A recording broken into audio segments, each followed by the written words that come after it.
sadly. You can like cover that picture, erase that image from your eyes. And the ones that did survive are the ones that are taller. So the ones that can have access to food, because the trees in their region were a lot taller than the shorter giraffes could reach to. The ones able to survive and reproduce with this selective pressure are the alleles to be seen in the next generation. Let me give you an example. So let's say you are a detective trying to solve a case about a serial killer. So this is back to our little analogy. I'm getting ready to really like give you all these gory details. So now there's a big team of detectives on the case, and there are profilers who are supposedly not needed in this case. So profilers basically identify the killer, while like the detectives are like trying to find the killer. So I just want to distinguish between the two, like profilers that create like, those people who create sketches of like who it could be based on the signs of their actions or something like that.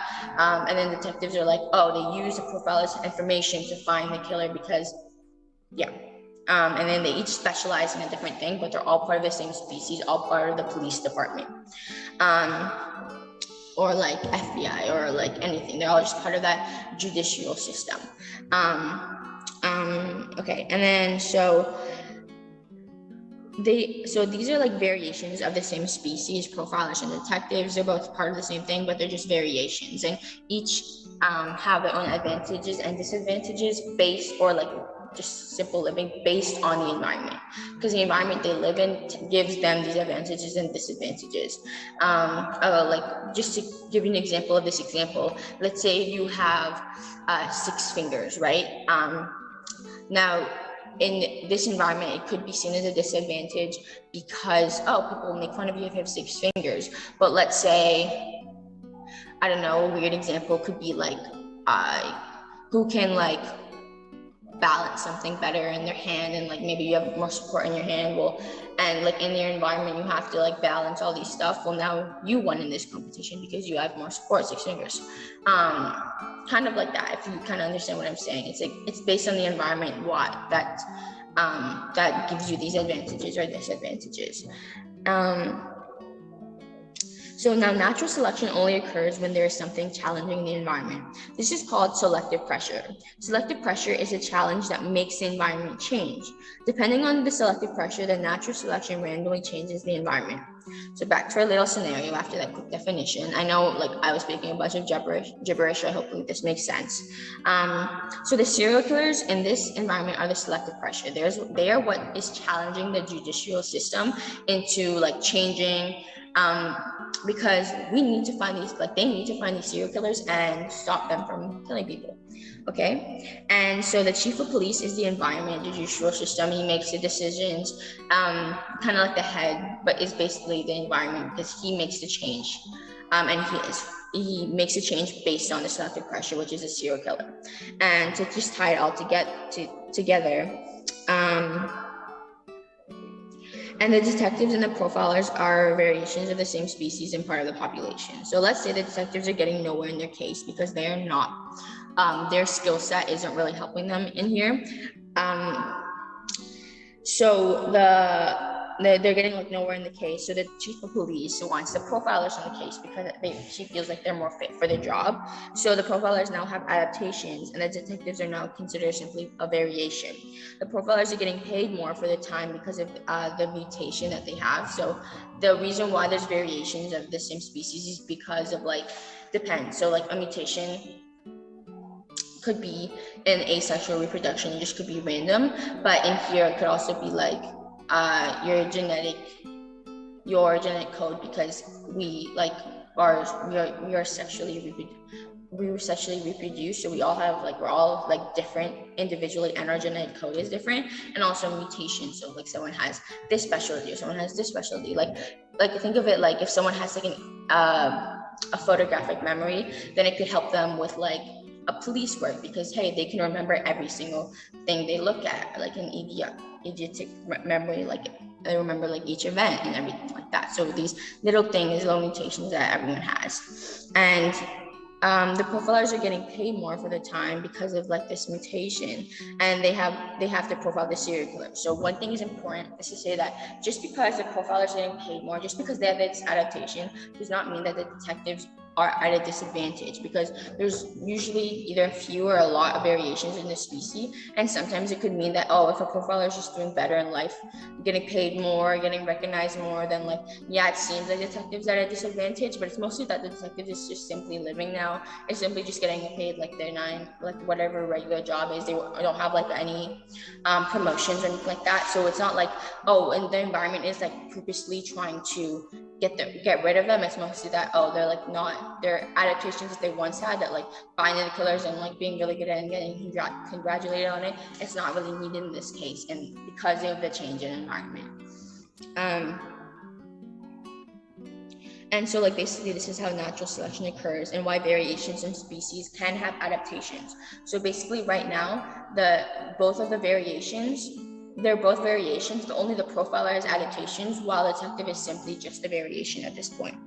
So if the viruses contain mutations that are beneficial and work in the environment they live in, so work in the host cell and work in the body of like someone, then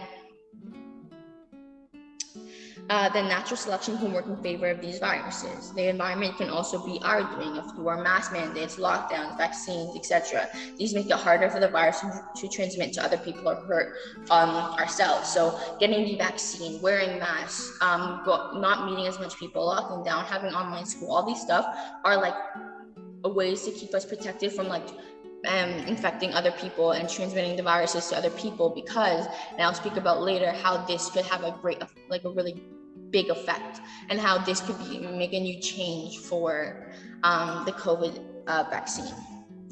So moving on, COVID works like this too.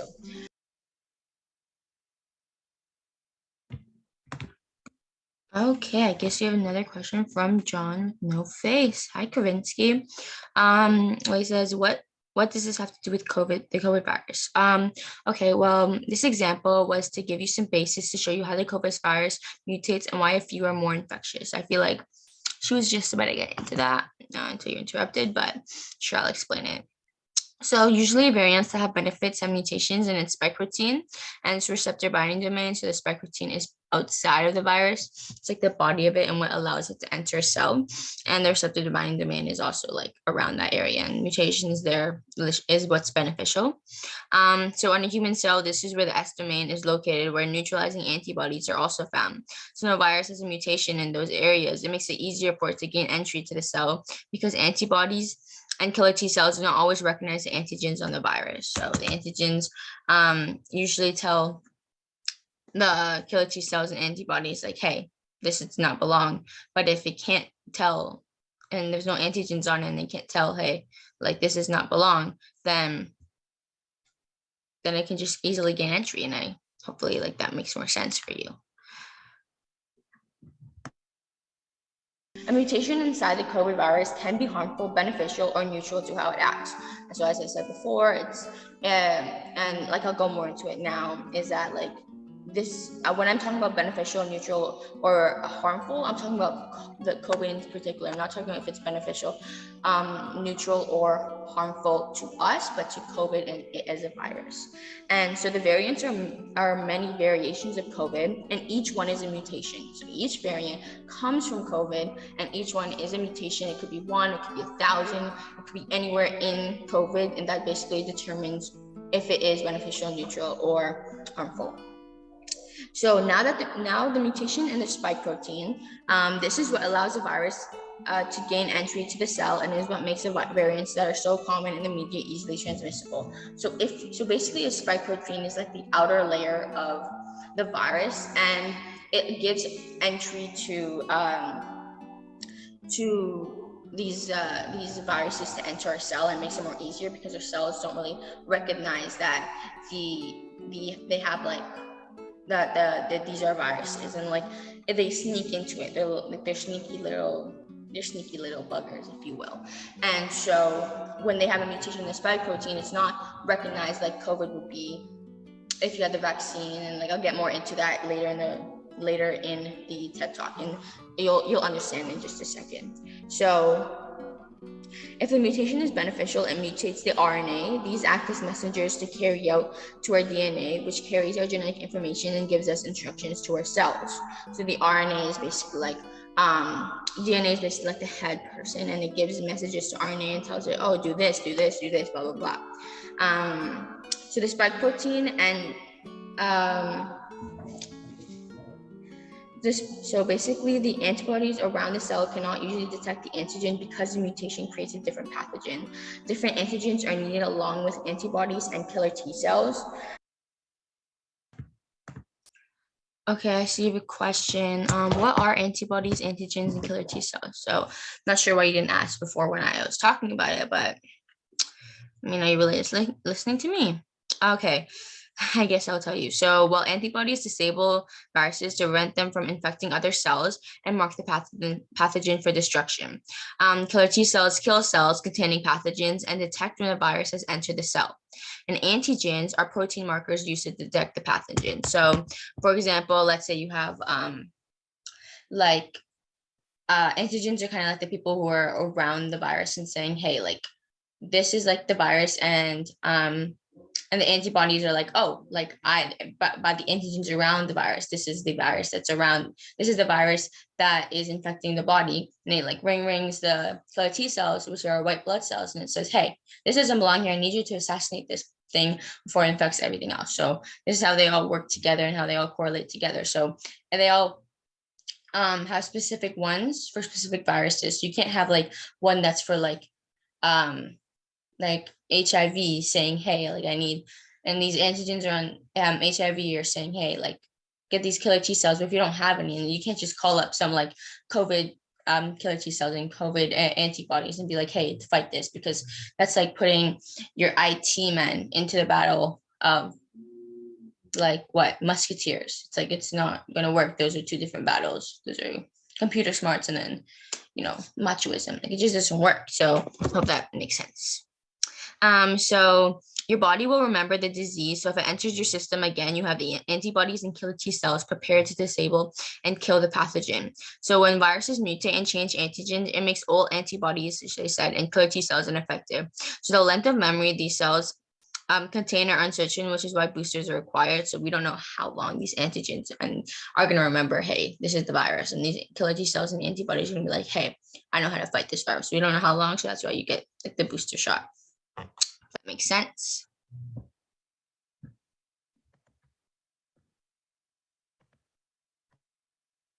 So it could help the virus sneak into the body undetected and attach to a host.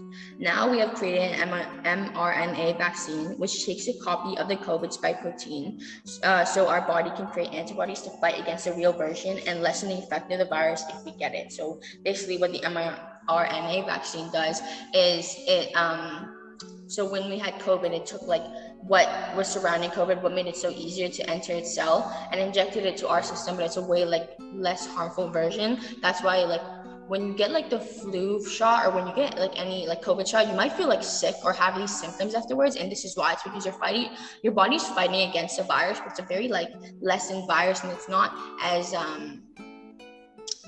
harmful as getting the actual COVID-19 virus. Okay, so just to give you a little example of how like this looks like. So here you can see on the bottom it says viral RNA. So that's like where the COVID and all its variants kind of fuse itself and like change the RNA, and it puts its own RNA. So the cell, instead of being a healthy living cell, it's kind of like an infected cell, and it's not doing what it's supposed to. And so like you see the spike protein around the virus, and so like SARS-CoV-2 is basically COVID-19, and you see the spike protein, and this is basically what gives it entry to the cell and what allows it to enter the cell. So when we get the vaccine, this gives us artificial immunity to the cell, which is basically like when you have something else fighting with you. So it's not you're not just relying on your body, you have like extra protection. So the reason why even if we get the vaccine, we may be experiencing like we may still be getting like any of the variants or COVID, is because just like this is another common misconception. A lot of times I've gotten this question is because COVID, like the vaccine doesn't act as what would you say, like I guess you would say like a bodyguard, someone who doesn't let anyone in. It's more as like a soldier, and basically it acts as someone who would fight with you and helps you. And so the reason why we get the vaccine is because we have some like something at our side to fight against these viruses, because without the COVID vaccine, we just be relying on natural immunity, which is just our body fighting against it and our body trying to defeat this unknown pathogen. But like with the vaccine, we have something to help us.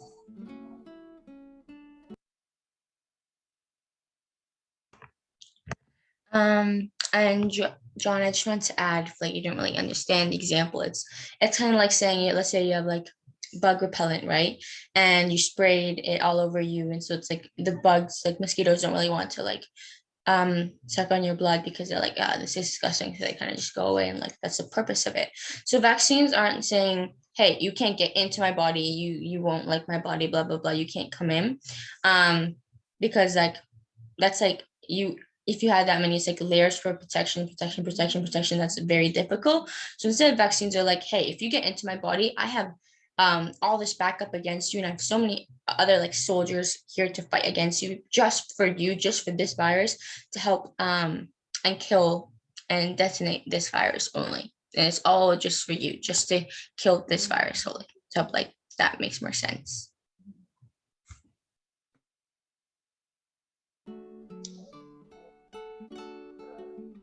Okay, and so most of the time, the antigens on COVID are detected by the antibodies and killer T cells to fight against the virus.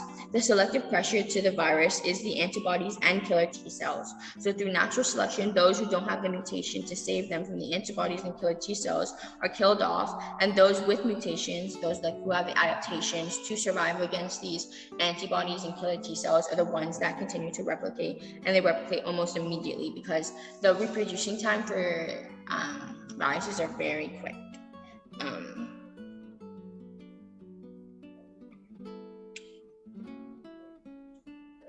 Okay. And then mutations are completely random and occurs more so in bacteria and viruses, as they are asexual and replicate very quickly, just as I said. And now you may be thinking, if mutations occur more often in bacteria and viruses, then the COVID variants will never stop, because if they keep mutating, they'll keep getting better, and then like this will keep going on and will never end, and blah blah blah. Well, this is like not necessarily true.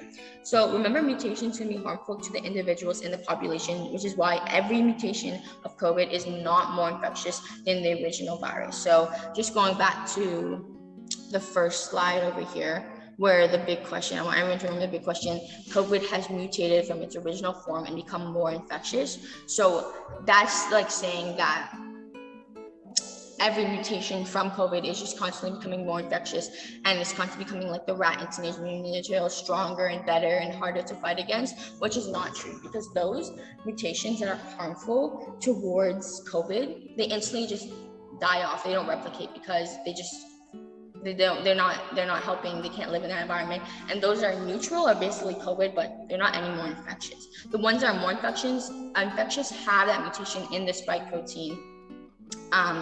And this is like, and it just basically gives them better entry to the cell.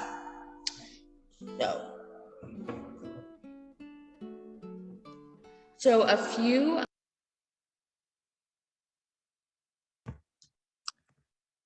Okay, I see a question from John.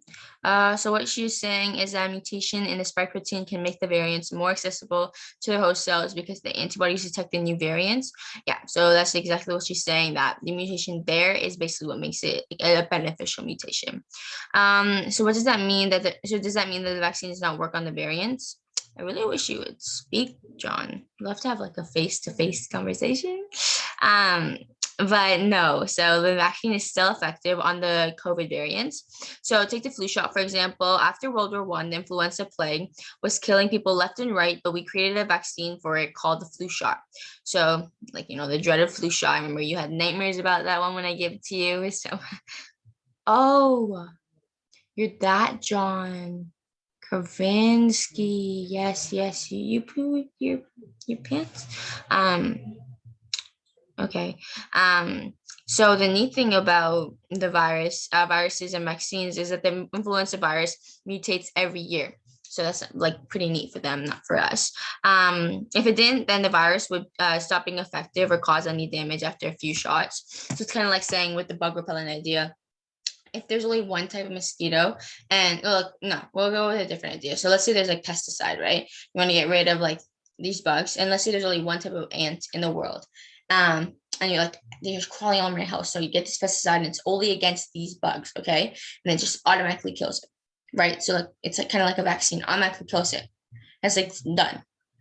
And that's why, like, hey, if it was like that, if the world was like that, everything would be so simple because it's only one genetic code and not a lot of variety to kill. It's like saying like one, like a species only has one variation. It's so easy to go extinct because it's just so all similar, you know?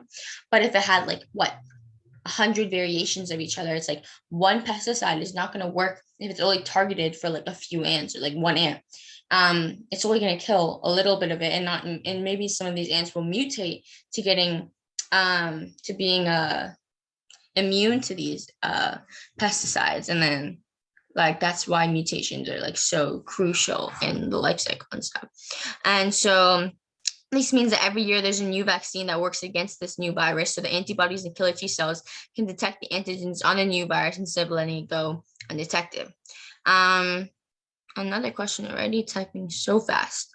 Well, how does that work on COVID? There are many variants of it, and we've only had 2 or 3 shots against it. Okay, that's a good question. So now it's possible for the COVID vaccine to protect us against the variants because according to the WHO, so this is the World Health Organization, I was actually reading up on this question because when I was doing my, when I was thinking about it, I was like, how does this even make sense? So like, yeah, I have the tab open, just one second. Okay, so it says the COVID-19 vaccines that are currently in development or have been approved are expected to provide at least some protection against the new virus variants because these vaccines elicit a broad immune response involving a range of antibodies and killer T cells, and cells. Therefore, changes or mutations in the virus should not make vaccines completely ineffective. So it's kind of like saying, instead of making like a soldier specifically against like one simple enemy, it's like, okay, there's like a plethora of soldiers that can work that have all like kind of like make one big puzzle, and they all work against like different type of enemies. And so that's why it works, because it can still detect that it's part of the same type of virus. It's just the variant of it. So I guess, which is really smart on their end and whoever made the vaccines. So if it comes to the case where the variants are vaccine resistant, then talk about an updated vaccine could arise. So that's basically when these variants have mutated enough that they actually stop, they stop feeling the effects of the vaccine, and they actually like overpower the vaccine, and they don't get stopped by it anymore. Does that make sense? Okay, perfect. Now let's actually finish this video, please.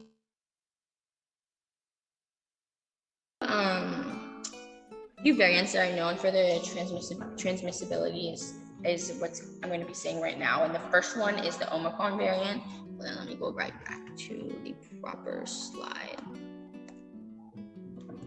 Oh yeah, and I was just saying before, this is like kind of how it works. So the antigen is right over here, the killer T cells here, and the virus is here. So when the virus is, like this presentation is a little out of order, but just bear with me here. Just to give you guys like a visual thing, like the antigens are fighting against the virus, and antigens basically they're found around the virus, and this is what helps the killer T cells and the antibodies to help remember that these are the correct killer T cells and antibodies to fight against the virus, because your body has different ones for different pathogens, and these antigens are like markers to say, okay, here's this virus, so like let's pair it up with this like antibody and killer T cell to fight against it. And so this is basically how it works. And yeah, so you can see how it mutates over time. And so like this is getting into what I'm about to say here, which is the first variant, which is Omicron variant. So as of right now, there's 5 strains of the Omicron variant all over the world, each increasing in infectiousness. Even though Omicron has various mutations in the spike protein, it's still, just one second, it is still detectable on the PCR test. And this is because a gene called the S gene dropout is not detected in people who have Omicron, making it easier to figure out who has it and who does not. So when you take the PCR test, this gene called the S gene dropout is not shown with people who have the Omicron variant. And so it's like, okay, now we know that you have Omicron, and now we know what to do and blah, blah, blah. And so this is like good. This is good that we still have a test that can detect these variants instead of only detecting COVID. So the second strand is more infectious than the first, but does not cause any worse symptoms. From there, each subvariant was more infectious than the last, but didn't seem to cause any more harm. So in this picture, you can see that these variants kind of mutate over time, and you see these green lines it has. So this is like one virus, and then it mutates, and because it doesn't, it mutates, and then like this, like randomly just got a purple line, and it could be more beneficial or could be worse. It really just depends on how it acts in that environment. And so here are all like the ones these are the very familiar ones that you must have heard on the news, and the ones where like people are like, yes, it is more infectious because look at all of these like viruses that have mutated and become more infectious. Well, we haven't really heard of the ones that haven't become more infectious because they aren't relevant. Because if we are told that, then it's like, oh, well, there's some that are more infectious and some that just die off and not. And like, so like you only want to hear like the juicy gossip of all of these, like just like being more transmissible, and like it's like, oh my god, everyone going lockdown, and like just like being more alarming, I would say. And so like the Omicron virus, the Alpha variant has a mutation in the spike protein, but unlike the Omicron variant, the Alpha variant has a mutation, has only one mutation, so the COVID vaccine is still very effective. However, it was 70% more transmissible. So that one mutation could have it was like a big mutation. It really, really allowed more transmissibility to occur. So the Beta variant, first found in Nigeria, spreads more easily but does not cause any more harm. And it's the same with the Gamma variant, and it was found in those who traveled from Brazil from Japan. So especially like you have heard in the news, like the hubs, like especially in New York, like the hubs, it was like a really big like business place, so the hubs closed down because this is how a lot of people were getting the transmissibility, how a lot of viruses were being transmissible. It's because we were flying in from places where there was like a high count of COVID cases or like any variant cases, and this is how transmissibility occurred, really. And then contrary to popular belief, Delta was found in India and not, like, I know it from the media before I researched this, I thought, oh yeah, Delta was definitely found in the UK because like, look how crazy it ran through in the UK, and we heard all about the UK, blah, blah, blah. No, it was found in India, and it spread to over 178 countries. It was known by the media to affect the UK a lot. This virus does not cause more harm than the original coronavirus, and because of the mutation in spike protein, it is 50% more transmissible. On the vaccine standpoint, Pfizer was found to be more effective after the second dose than AstraZeneca. And then the last virus, which is not shown here, is the Mu virus, and this was found in Colombia and was 5% more transmissible. It has some of the same mutations as the Beta virus, but its infectious rate is steadily declining.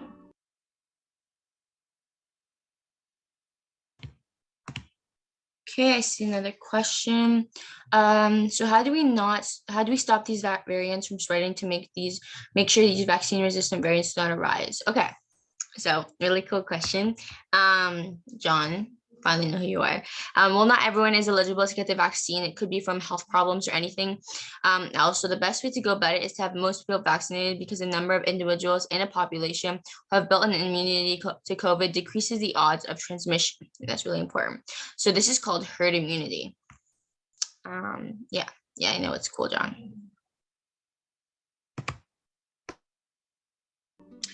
So just wanted to end my talk because I know this was a very long talk, and I feel very happy that you guys are still listening to me, and hopefully you understand.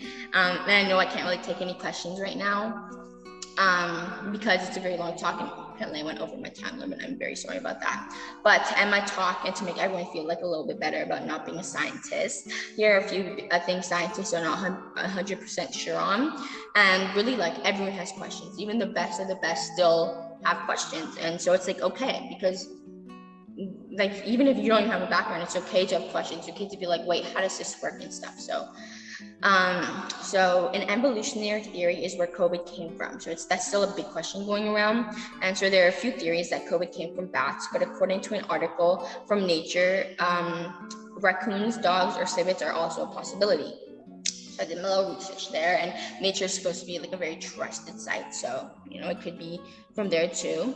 One theory is that COVID is a zoonotic disease, which was when a virus jumps from a different species, so from like animals to humans. So many, like I remember, just as like someone who's heard gossip, it's that like I've heard it like, oh, it came from pigs and bats, and it jumped from bats because someone ate a pig, or like someone ate a bat in China, and like all of this stuff. And that's like one of the ones I've heard.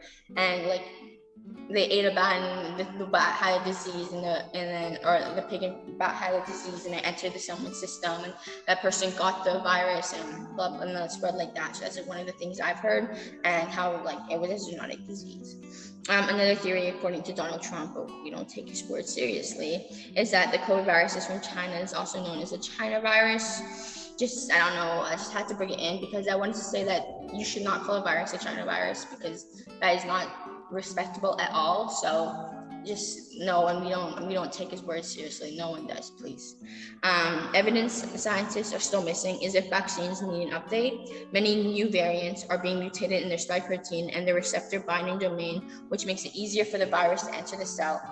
So basically what's happening is that these viruses mutate because they don't have, I believe I said, they don't have like any of those like gene correcting codes that we have inside our body. And basically we're a lot more advanced than viruses because we consist of a lot more parts, and we're just like, humans are extraordinary, blah, blah, blah, blah, blah, yeah, wave about us and everything. But they really just can't like correct themselves. That's why like mutations occur so often in viruses. And if these viruses get so many mutations and they get so much more transmissible, and not even just transmissible but more harmful, then these viruses could like, like these viruses that are getting mutated in their spike protein and their receptor binding domain, which makes it easier for the virus to enter the cell, could be very dangerous, these variants. And so scientists are calling these immune escapes. If the time comes, then new vaccines may have to be administered. So and so basically they would be calling these vaccine resistant, these variants that just don't work, that don't like listen to the vaccine, they're just like defeating the vaccine completely. And that's kind of how the flu shot works. And then with the flu shot, you basically get there's like a new flu shot every year, because the flu shot mutates every year. So like every single year, scientists have to come up with a new shot to fight against this influenza virus that was crazy in World War I. And that's why it's kind of important to get. And that's why like whenever, like I used to complain when I was a child, I used to complain a lot, and I used to say, oh, every time I got the flu virus, I just got more sick than like actually not getting it. And I know the reason why. It's because there's an actual virus in my body that's a lot like lessened, and I think like that's like the less harmful version of the flu shot. Imagine if I actually got it. That's crazy. Now, and that's just kind of why you still get sick after a vaccine, which is very interesting. So COVID, so I just want to say, in finality, not all mutations of COVID are more infectious than the original vaccine, but there are a few that are. Now, if the topic of COVID ever comes up, you can share the knowledge you learned today. Thank you all for listening to my speech, and hopefully soon I'll be able to see all you beautiful people.